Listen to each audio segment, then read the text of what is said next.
Baik, kita akan kembali lagi untuk belajar ekonomi. Jadi, ini ada soal baru seperti ini ya. Kita disuruh untuk membuat laporan keuangan dan jurnal penutup. Silahkan diingat-ingat bahwa kita dulu sudah pernah membuat laporan keuangan, tapi sumber datanya itu kita berdasarkan dari persamaan dasar akuntansi. Nah, sementara ini kita membuat laporan keuangan berdasarkan kertas kerja. Dulu kita sudah pernah mengerjakan yang seperti ini. Ya, yang kita membuat laporan laba rugi, laporan perubahan modal, dan neraca. Nah, itu adalah laporan keuangan. Mari kita mulai. Pertama kita akan membuat laporan laba rugi dulu ya. Seperti biasa kita akan membuat judul Adam Salon, laporan laba rugi periode Desember 2014. Nah, di sini kita lihat ada rumusnya, laba rugi adalah total pendapatan dikurangi total beban. Berarti kita harus menotalkan akun-akun pendapatan dan akun beban. Kita harus perlu data itu untuk mencari nilai laba atau rugi yang dialami oleh perusahaan. Ini pendapatan dulu ya. Nah, mari kita lihat di sini ada pendapatan. Pendapatan itu silahkan dilihat ke soal ya. Dan dilihat di kolom yang laba rugi saja ya, yang sebelah sini. Pendapatan jasa dan pendapatan rupa-rupa. Jadi kita melihat pendapatan itu yang mempunyai nomor akun 4. Pendapatan jasa dan pendapatan rupa-rupa. Ada lagi yang memiliki akun nomor 4? Tidak ada ya. Jadi kita tulis saja ini pendapatan jasa dan pendapatan rupa-rupa. Harus kita total dulu. Jumlahnya adalah 32.200.000. Nominalnya dari mana? Dari sini. Oke, paham ya? Selanjutnya kita harus mencari total beban. Bebannya kebetulan di sini ada banyak ya. Jadi di sini ada macam-macam. Kita lihat di nomor akun yang berawalan 501 sampai dengan 5 sekian, itu adalah beban semua ya. Jadinya bebannya ini banyak sekali.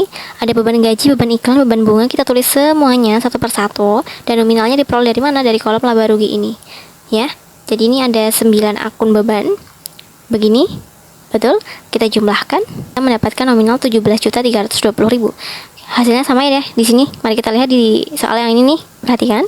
Ini juga sudah tertulis 17.320.000. Kita hanya memastikan nominalnya itu betul. Ya, untuk pendapatan tadi juga jumlahnya 32.200.000.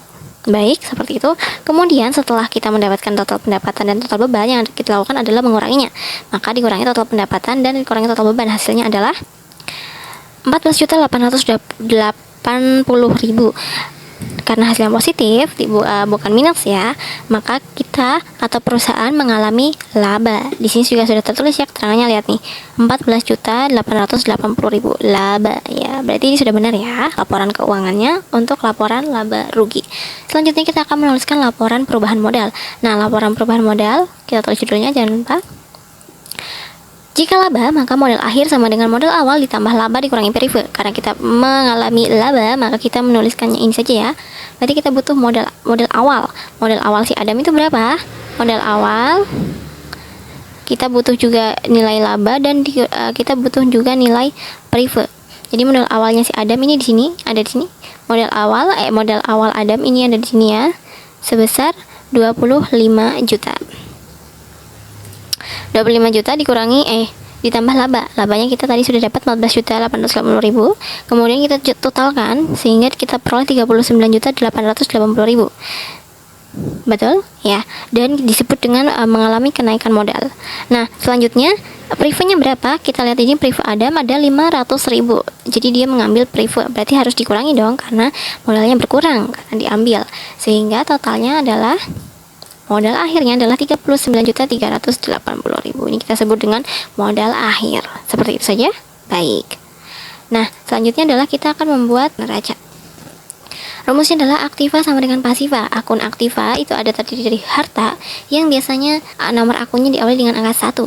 Dan kemudian ada akun pasiva, akun utang dan modal. Di sini kita menggunakan modal akhir bukan modal awal ya. Nah, sebentar akun utang itu nanti biasanya diawali dengan nomor akun berawalan 2.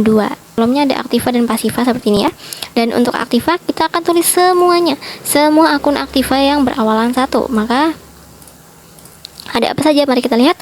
Di sini ada 1 ya. Kas, piutang, sewa dibayar di muka, perlengkapan.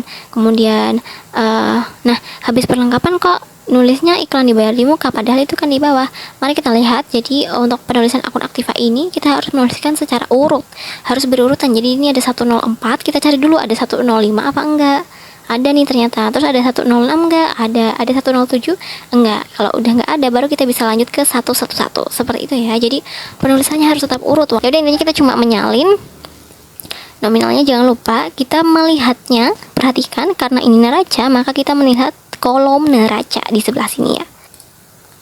Nah, perhatikan juga di sini ada beberapa akun harta yang berada di kredit. Berarti kan dia sifatnya mengurangi ya, seperti ini akumulasi penyusutan, cadangan piutang tak tertagih itu kan ya di kredit nih. Terus ada lagi ini tadi ya, maka dia harus dikurung.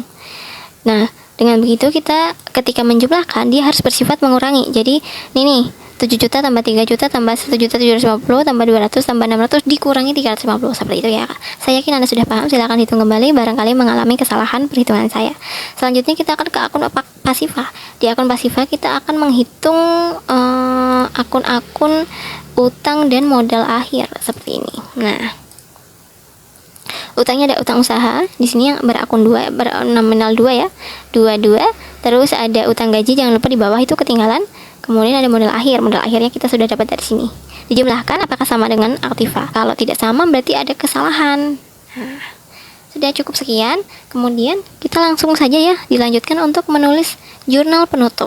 Baik, yang baru ini adalah jurnal penutup. Untuk jurnal penutup kita akan melakukan penutupan akun pendapatan, akun beban, laba rugi, dan menutup akun prive. Mari kita tulis pertama-tama, kita tulis dulu jurnal penutup periode Desember. Kolomnya jangan lupa, ini kita ada 5 kolom. Seperti biasanya, tanggalnya kita tulis akhir periode Desember 2014. Nah, untuk yang pertama kita akan melakukan penutupan akun pendapatan. Jadi di sini akun pendapatan akan ditandingkan dengan ikhtisar laba rugi di bagian kredit. Gimana sih maksudnya? Ya udah ngikutin aja karena ini udah ada peraturan pencatatannya atau penulisannya, maka teman-teman tinggal menulis nominal pendapatan dipindah ke debit dan ikhtisar laba ruginya ada di kredit. Jadi misal tadi kan kita udah ada nih pendapatan jasa, pendapatan rupa-rupa. Terus kita lihat nih di kolom laba rugi ya. Loh, ini kan di kredit. Kok kita suruh nyatatnya di debit? Ya udah berarti kita ngikut aturan yang ini aja karena kita sudah mempunyai pedoman untuk menyusun jurnal penutup. Jadi kita butuh nominalnya saja. Mari kita tulis dulu ya. Pendapatan jasa, pendapatan rupa-rupa kita catatnya di debit. Seperti ini ya. Untuk nominalnya sama dengan ini. Nah, totalnya kan kita lihat di sini ada ikhtisar laba ruginya. Jadi terus kalau ada akun di debit berarti kan ada akun di kredit. Nah, akun yang di kredit itu nanti namanya sesuai dengan pedoman yang kita punya ini, ikhtisar laba rugi. Kita tulis di kredit, nominalnya dapat dari mana? Ya dari jumlah yang ada di kolom laba rugi ini di bagian kredit ini. Nah, ini loh 32.220.000. Sudah, dengan seperti itu kita sudah melakukan penutupan akun.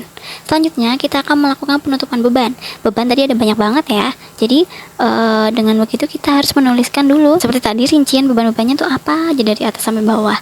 Nah, sementara kalau di debit kalau di menutup akun beban kita disuruh untuk menuliskan ikhtisar laba ruginya dulu di bagian debit. Jadi kita tulis dulu ikhtisar laba ruginya di bagian debit. Nominalnya dari mana? Misal kayak tadi, nominalnya dari sini.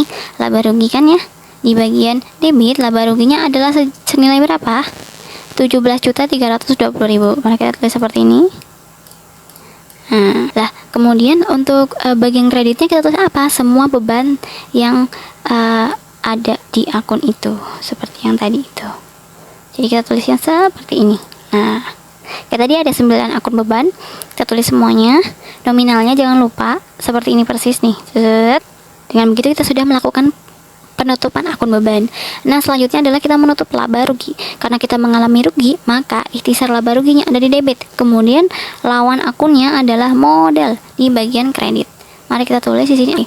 Kita tulisnya segini. Jadi, pertama-tama kita menuliskan ikhtisar laba ruginya dulu. Kita tuh mengalami laba atau rugi sebesar berapa sih gitu. Kita mengalami laba. Labanya itu didapat dari mana? Yang tadi itu loh yang kita sudah hitung. Ada di sini juga ya infonya, labanya sebesar 14.880.000. Terus kenapa modalnya nominalnya segini? Dapat dari mana?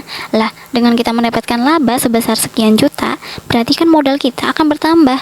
Akun modal kita akan mengalami kenaikan sehingga nominalnya juga akan sama dengan jumlah laba atau rugi yang kita terima. Seperti itu ya, jangan bingung dari mananya. Selanjutnya adalah yang terakhir adalah menutup akun prive.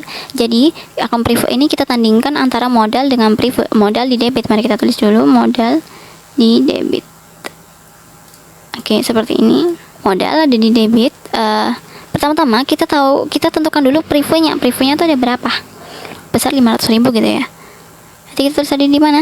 Di sini 500.000. Lah terus kalau modalnya 500.000 juga itu dapat dari mana? Ya itu karena kan kalau privenya prive kan berarti kan uangnya diambil gitu ya untuk keperluan pribadi Adam.